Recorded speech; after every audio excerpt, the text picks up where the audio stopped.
Borba za glazbeni tron unazad nekoliko godina, barem unutar granica Lijepe naše, nikad nije bila neizvjesnija, barem kad su u pitanju Rozga i Severina. To je ona klasična Beatles, Stones, Oasis, Blur, Valjak, kazalište i ta polarizacija Dinamo Hajduk. Samo što je sad u pitanju valjda 2 kvarta iz Splita. Percepcija u javnosti je da je Severina uvijek korak ispred Jelene Rozge. Severina je zanimljiva i narodu zato što Severina svako malo nešto novo narodu da za razlog da se o njoj priča. Možda je to jedan od razloga zašto Rozga gubi utakmicu sa starijom joj kolegicom čak i na YouTube-u. Na isti dan izišao je Severinin spot Generale i Jelenin Tsunami. U mjesec dana prvi spot zabilježio je 10, a drugi 7 milijuna pregleda. Sevin Uno Momento još uvijek obara rekorde u regiji s 38 milijuna pregleda, dok Rozgina popularna bižuterija ima upola manje. Ja sam ti bila prije sam. Znam da Severina skuplja od Rozge i kako se zbroji broj nastupa, vjerujem da je Severina bolji biznis. Čak i ako gledamo broj nastupa u idućih mjesec dana, sudeći prema najavama na njihovim stranicama, opet vodi Seve. Gospođica Vučković na Facebooku ima gotovo 840.000 obožavatelja, dok Rozga ima 200.000 manje.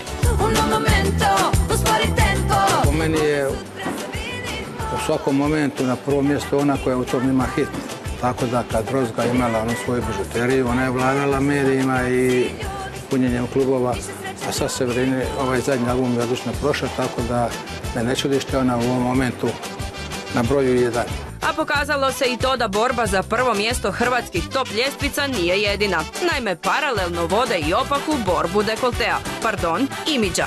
Jedna u 40-ima, čini mi se, druga blizu 40-ih.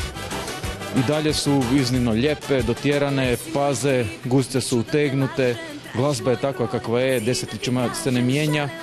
A ili se mijenja produkcijski samo pa kao idemo u trend i u korak s tim lakim notama. Pogotovo se osjeti promjena kod Severine u javnom nastupu od kada je rodila i od kada ima sina, kojeg tu i tamo ne bih rekao da ga iskoristi, nemoguće da ga iskoristi, ali ona sama mijenja percepciju svoju u javnosti, a to je da je sad i majka, što za nju pokazuje sasvim novu etapu.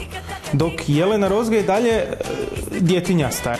Svojedobno lomila su se koplja koja će od ove dvije Splićanke biti kraljica estrade. A sada napokon znamo i zašto. Pa reći sada iskreno, jednom je nazvala jedna novinarka iz Jutarnjeg lista i u nedostatku nekih tema pitala me što imali kakvu ideju da se nešto napiše i ja sam rekao pa napiši da je Rozga kraljica pa da vidimo šta će se na terenu pokazati.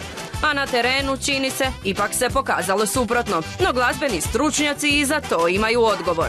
Ima dovoljno mjesta s obzirom na prčija kakva nam država je i na sceni glazbenoj, kao i u društvu. Čini mi se da ima dosta mjesta i za caricu i za kraljicu. Sve dok ne dođe neka nova i mlađa grofica, zar ne? Tika taka tika tak.